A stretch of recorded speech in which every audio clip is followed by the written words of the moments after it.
Hello, നമുക്കിന്നൊരു സാമ്പാർ പെട്ടെന്ന് തന്നെ ഉണ്ടാക്കിയെടുത്താലോ. അതിനായിട്ട് 1 കപ്പ് പരിപ്പ് കുതിർത്തിയെടുത്തത്, അതിലേക്ക് ചെറിയ കഷ്ണം ചേന കട്ട് ചെയ്തിട്ട് കൊടുക്കാം, ഒരു ചെറിയ കഷ്ണം മത്തങ്ങ കട്ട് ചെയ്തിട്ട് കൊടുക്കാം. അതിനാവശ്യത്തിനുള്ള വെള്ളം ഒഴിച്ചു കൊടുക്കാം. അതിലേക്ക് 1 ടീസ്പൂൺ ഉപ്പ്,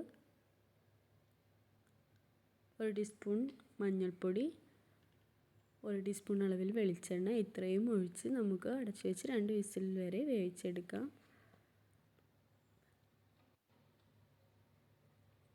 വേറൊരു അടുപ്പിൽ ഒരു പാൻ വെച്ച് അതിലേക്ക് 1 ടീസ്പൂൺ അളവിൽ വെളിച്ചെണ്ണ ഒഴിച്ചു കൊടുക്കാം. വെളിച്ചെണ്ണ ചൂടായി വരുമ്പോൾ അതിലേക്ക് കടുക് ഇട്ട് കൊടുക്കാം.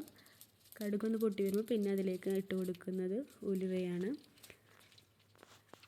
പിന്നെ അതിലേക്ക് പച്ചമുളക്, കറിവേപ്പില, അരിഞ്ഞ് വെച്ചിട്ടുള്ള ഒരു സവാള എന്നിവ ഇട്ട് നന്നായി വഴറ്റി കൊടുക്കാം. അതൊന്ന് വഴണ്ടി വരുമ്പോൾ കട്ട് ചെയ്ത് വെച്ചിട്ടുള്ള തക്കാളി ഇട്ട് കൊടുക്കാം. പിന്നെ അതിലേക്ക് വഴുതനങ്ങ, വെണ്ടയ്ക്ക, ഈ സമയം ഇതും കൂടി ഇട്ട് കൊടുത്ത് നന്നായി വഴറ്റി കൊടുക്കാം. വെണ്ടക്കായും വഴുതനയും നന്നായിട്ട് വേവിച്ചെടുക്കാം. പിന്നെ അതിലേക്ക് 1 ടീസ്പൂൺ മഞ്ഞൾപ്പൊടി ഇട്ട് കൊടുക്കാം, മുളക് പൊടി, 1 ടീസ്പൂൺ മല്ലിപ്പൊടി, സാമ്പാർ പൊടി, ഇത്രയും ഇട്ട് നന്നായി അതിൻ്റെ പച്ചമണം മാറുന്നത് വരെ ഒന്ന് വഴറ്റി കൊടുക്കാം. ഇതിലേക്ക് പുളിവെള്ളം കൂടി ഈ സമയം ഒഴിച്ചു കൊടുക്കാം. ഇനി നമ്മൾ വേവിച്ച് വെച്ചിട്ടുള്ള പരിപ്പിലേക്ക് ബാക്കി കഷ്ണം കൂടി ഇട്ട് കൊടുക്കാം.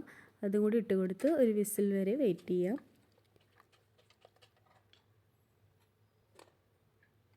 ഇത് നമ്മുടെ കഷ്ണങ്ങളൊക്കെ നന്നായി വെന്ത് വന്നിട്ടുണ്ട്. നമ്മൾ വഴറ്റി വെച്ച മസാലയിലേക്ക് ഇത് ഒഴിച്ച് കൊടുക്കുക.